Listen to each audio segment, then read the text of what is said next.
Magandang araw po sa inyong lahat. Ako po si Father Pane.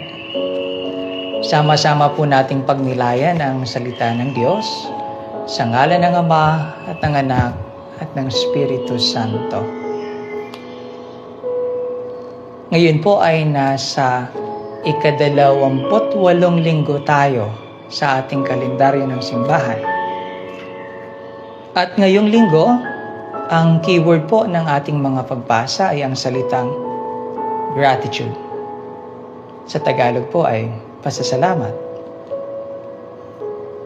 Alam nyo, isa sa mga sakit ng unang panahon na walang lunas ay ang sakit na leprosy o tinatawag nating keto.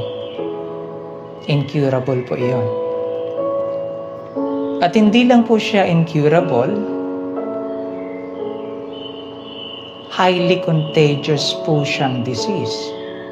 That is why yung mga taong kitongin ay naninirahan o nananahan separate sa community.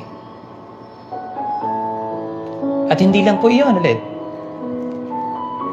Ang tingin po ng karamihan noon pag taong kitongin ay sobrang makasalanan na tao.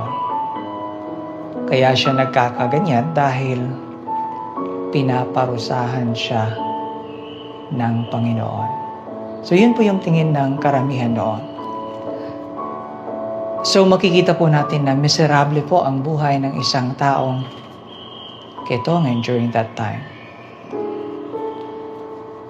Ang ating mga pagbasa ngayong araw ay nagkukwento po about sa mga taong may keto na pinagaling ng Panginoon. Sa ating unang pagbasa, atin pong narinig ang kwento tungkol sa buhay ni Naaman. Si Naaman po ay mayroong keto, ngunit pinagaling po siya ng Diyos. At nung gumaling po siya, he offered gifts to God as a gesture of thanksgiving, pagpapasalamat sa Kanya. Sa ating gospel naman, si San Lucas, kwento po sa atin yung tungkol sa 10 taong kitongin who begged Jesus to cure them. At pinagbigyan po sila ni Jesus. Sa 10 ito, 9 ang nakalimot na magpasalamat. Isa lang po ang bumalik kay Jesus na nagpupuri at nagpapasalamat sa Kanya. Di ko po alam kung saan tayo nabibilang dito.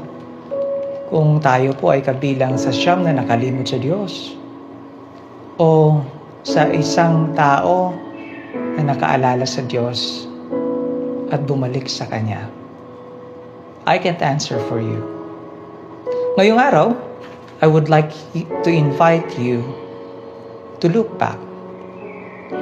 Magbalik po, tanaw po tayo sa simula pa ng ating buhay. And I'm sure marirealize natin na napakarami pong biyayang pinagkaloob ang Diyos sa ating lahat. Namnamin po natin ito. Sadyang napakabuti ng Panginoon. Oo, iba-iba ang biyaya ng Diyos sa atin, pero meron. Oo, minsan di natin gusto yung binibigay ng Diyos sa atin, pero meron din. Meron po siyang binibigay. Ngayong araw, hindi lang po tayo iniimbitahang magbalik tanaw. Tayo din po ay iniimbitahan ng ating pagbasa na bumalik sa Diyos at magpasalamat sa Kanya. Gaya ng ginawa ni Naaman at nung isang taong kitongin. Let us look back. Let us go back to God and thank Him. Magpasalamat po tayo sa Diyos. Let us recognize God's unending goodness sa buhay natin.